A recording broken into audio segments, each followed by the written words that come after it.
Yeah. He was just so unimpressive looking. You know. He's played it once, 1 win on the champion. He's got 5 career games on the champion, and he's won 2 of those 5. So he had a 1 in 4 success rate before this split.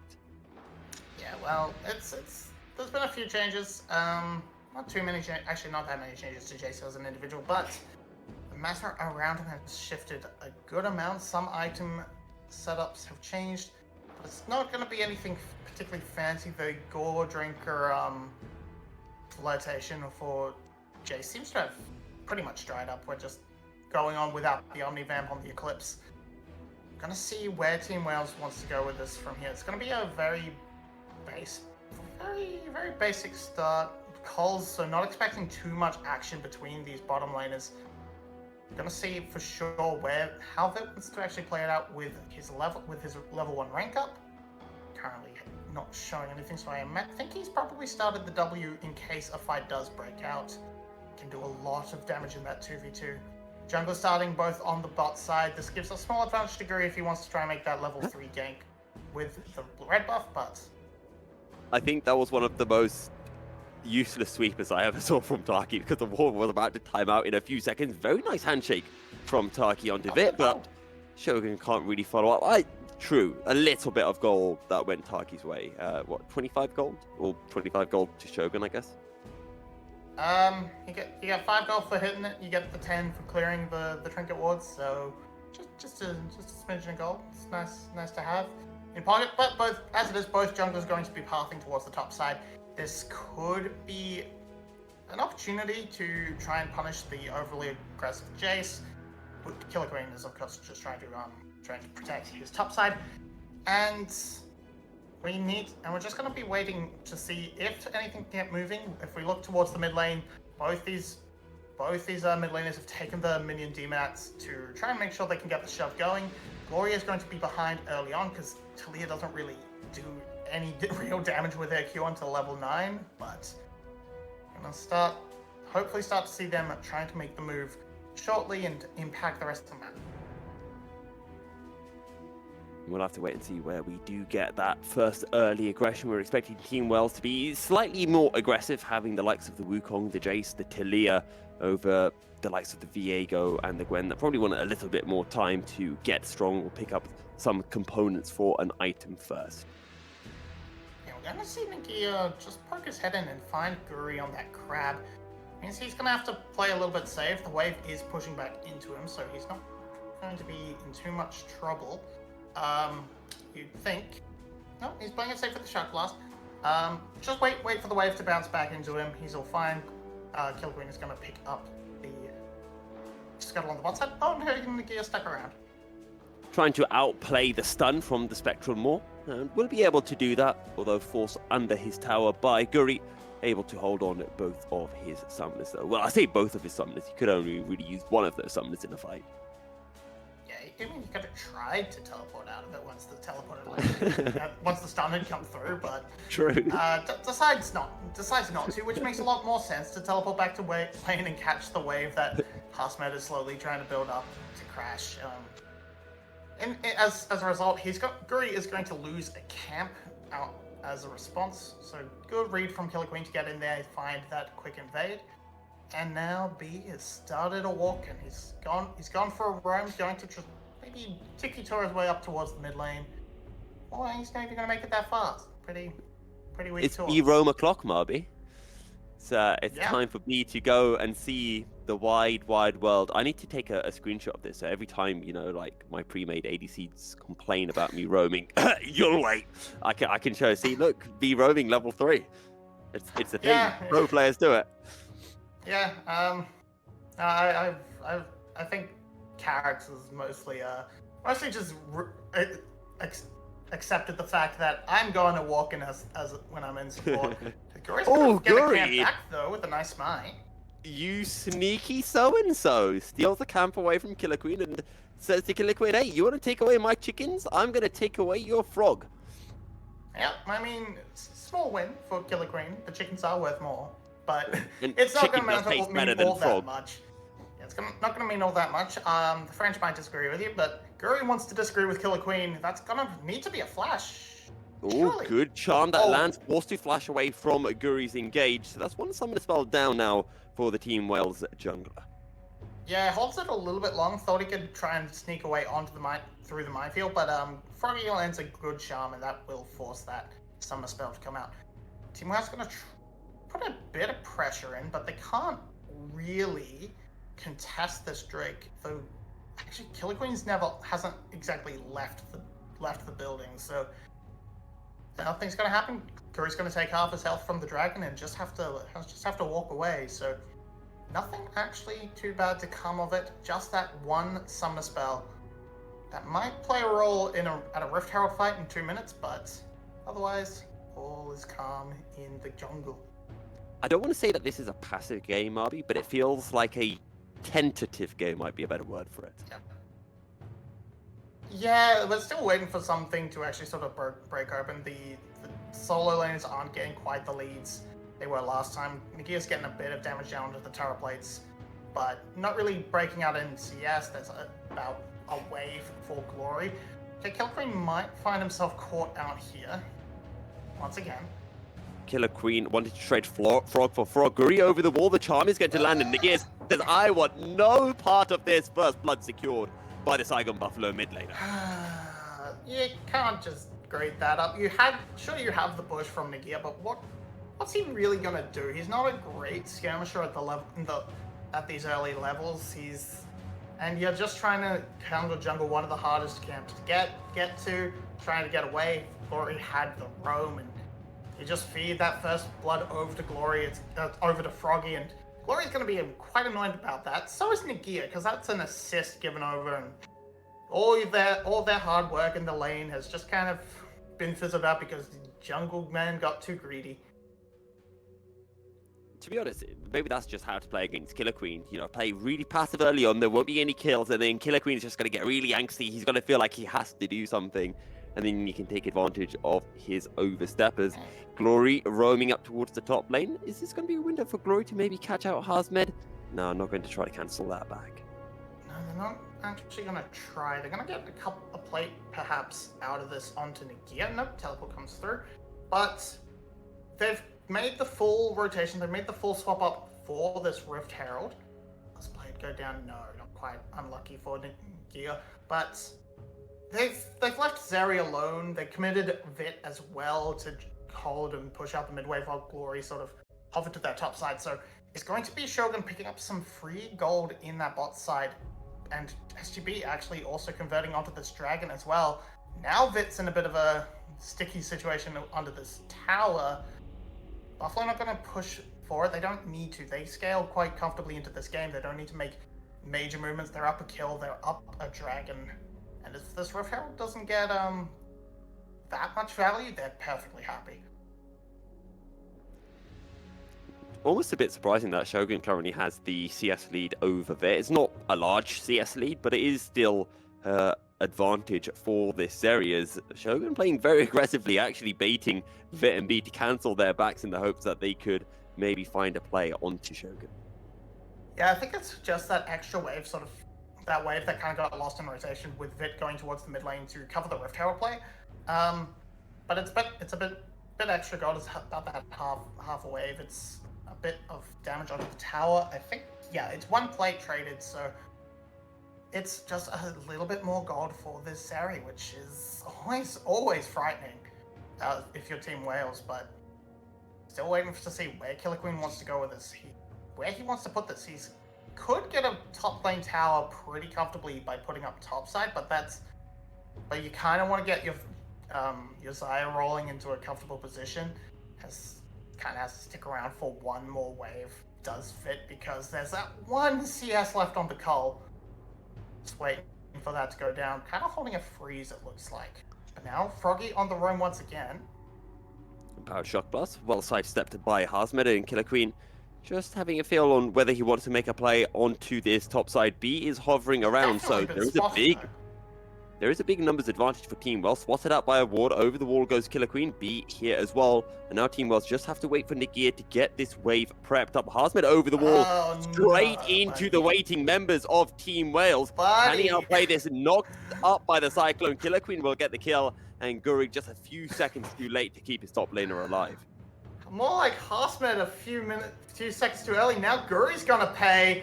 Engage comes through. Fall. Still alive. Good charm though, landing onto Glory. I think Glory might die here in a 1v2 and indeed will perish. But it is still overall 2 kills for 2 as Nagia did die in that trade somewhere. Oh, the minion aggro just ignoring that tower on like 1 health. Come on, just that's. Ooh, that's I'm surprised Froggy wouldn't sad. let that fall because I don't think anyone would get the gold for it.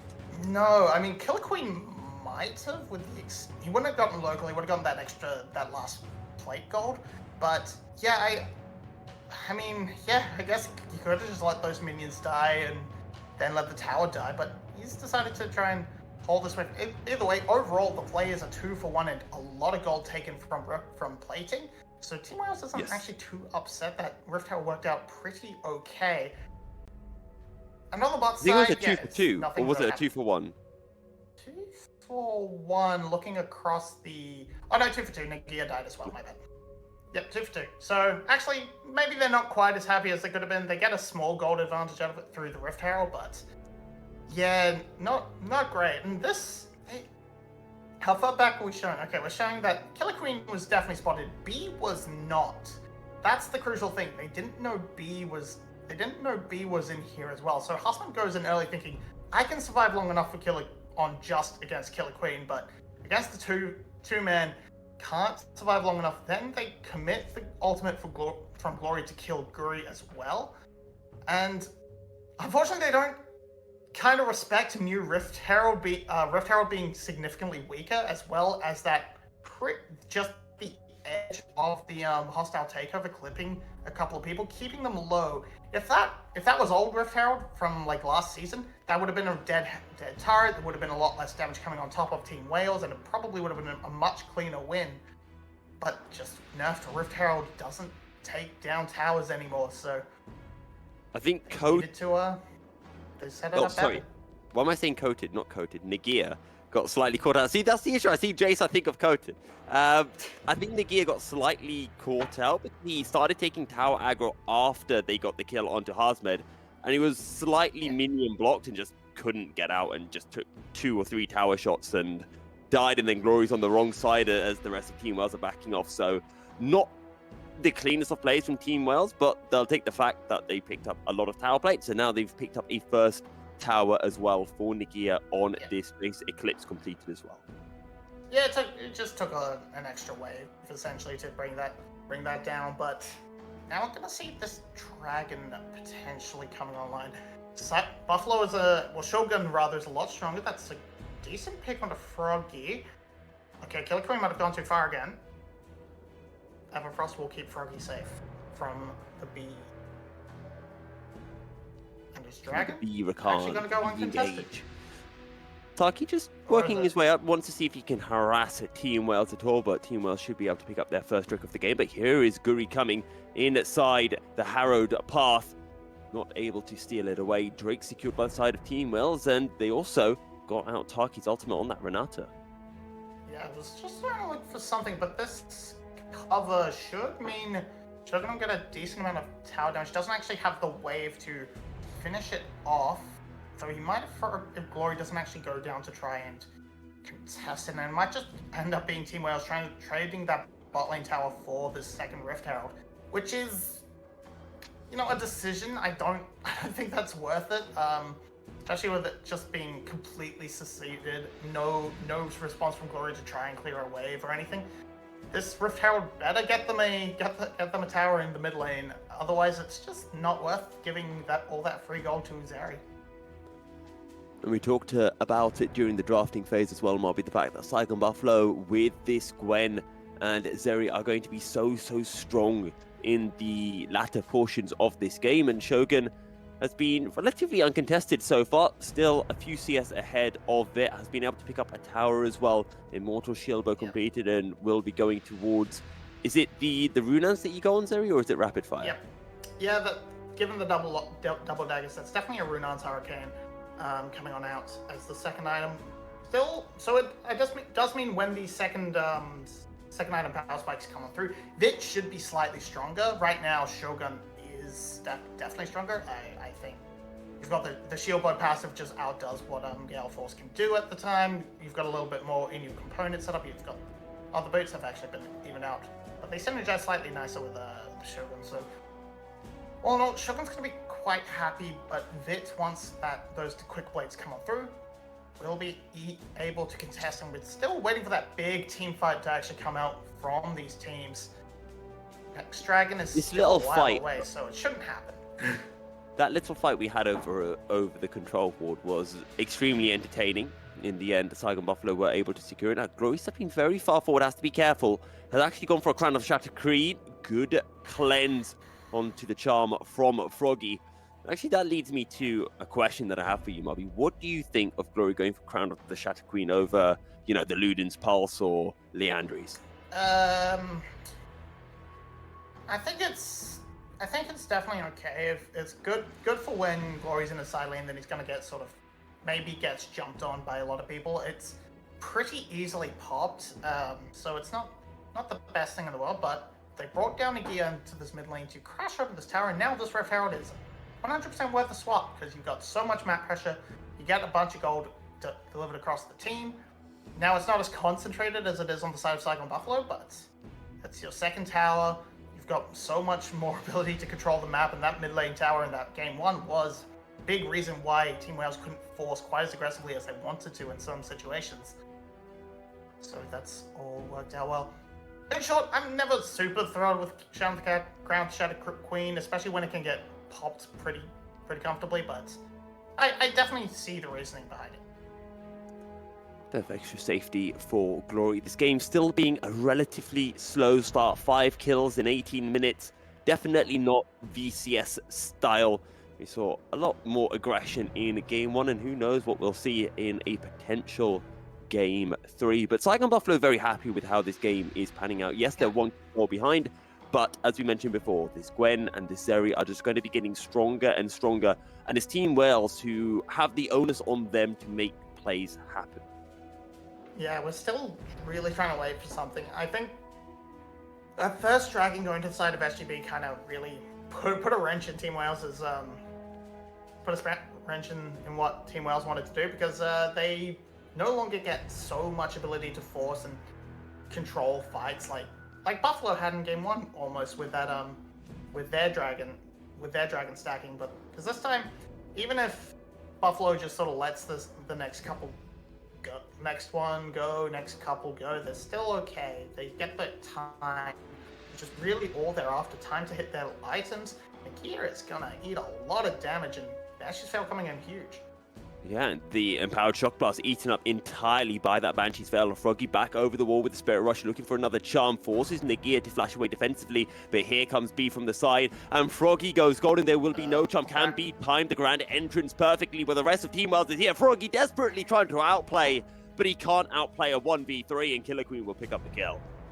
Unfortunately, that's going to concede the dragon, and that was sort of what Team Wales needed. Team Wales were kind of needing to win early game, so they're going to kill Husman instead.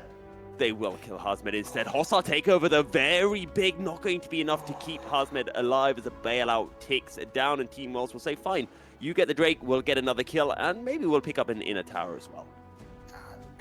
Didn't quite have the wave to take down the tower. If they grabbed that would have been absolutely fantastic, but not going to be the case. So Dragon goes over to SGB. Once again, it's not too bad for Team Wales, because it's not like that puts them on sole point or anything, but you did want to try and grow your lead a little bit more. It's climbed its way up to about 2.5k.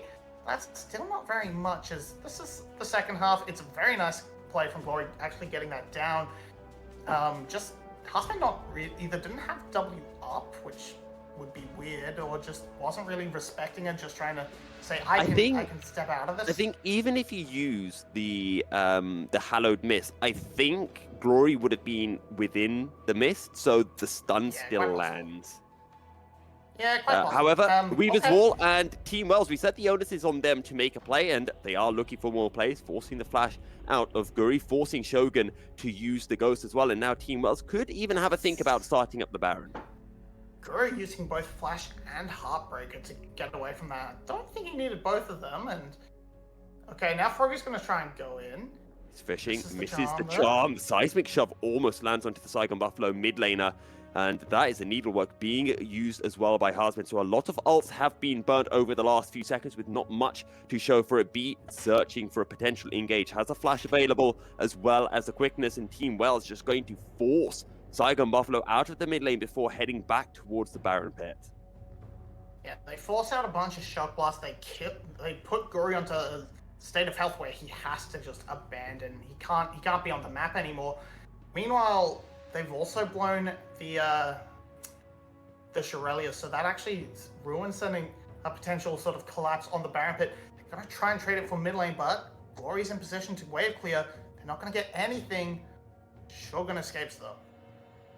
Grand entrance just outside of Shogun's hitbox, so no knock-up for Team Wells and no follow-up either. And Saigon Buffalo had to think about going for the outer tower, but B and Glory did a very good job of just zoning Saigon Buffalo away from the Baron, and then as a result they could transition very quickly to the defense of their mid lane tower.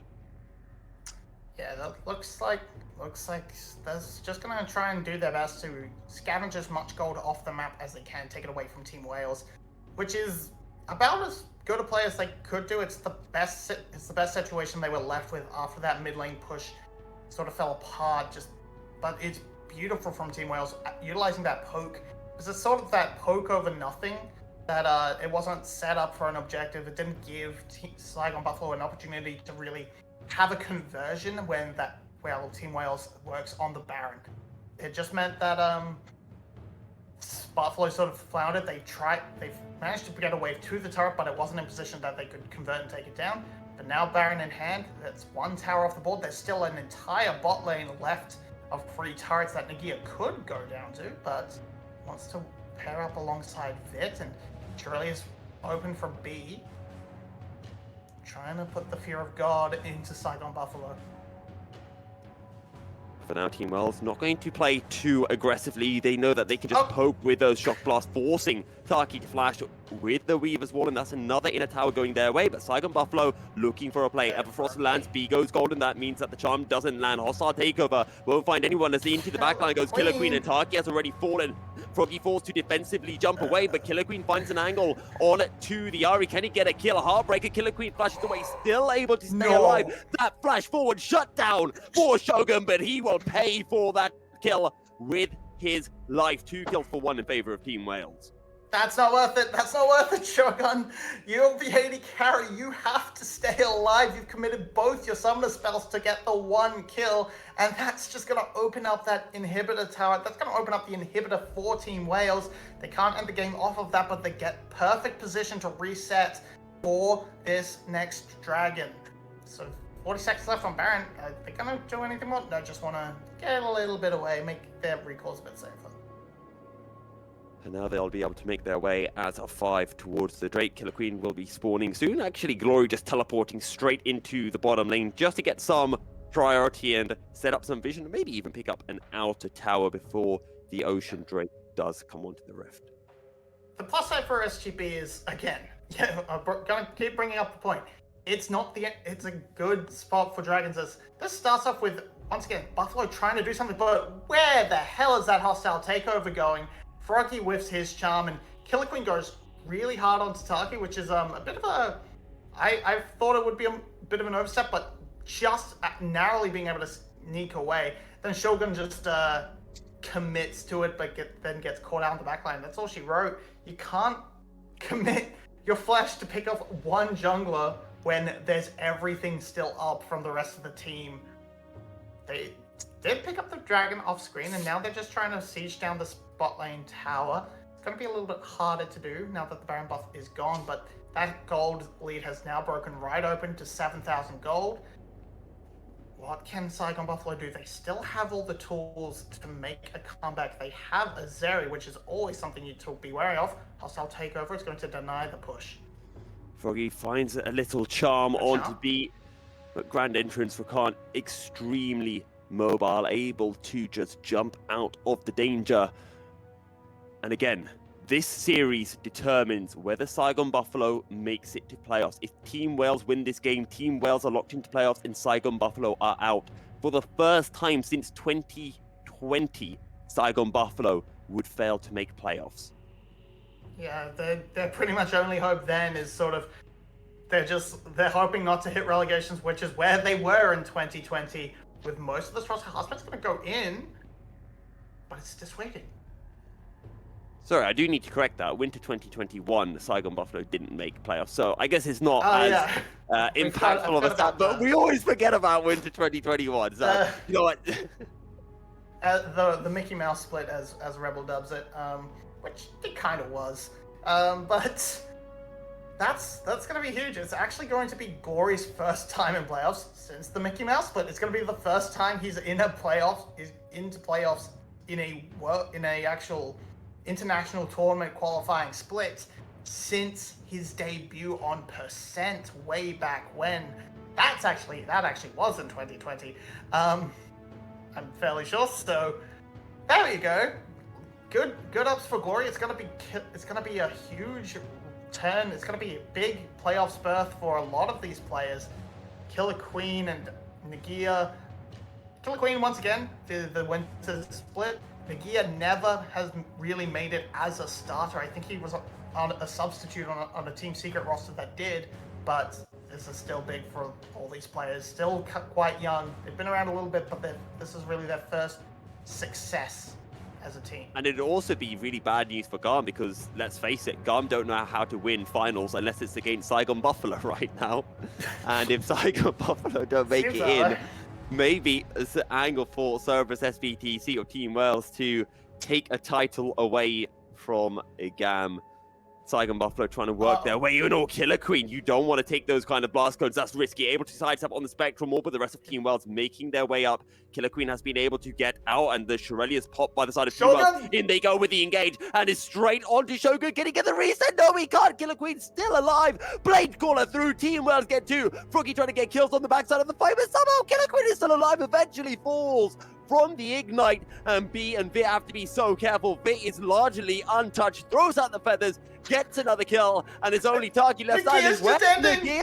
Nagia's ending the game on the back door. Taki will fall. Saigon Buffalo will fall. Hello, playoffs. Goodbye, Buffalo. Wales locked into the top 4. They win the 4v5, and Nagia ends the base. It's a huge stomp from Team Wales right at the end. This is playoffs locked. All 4 teams.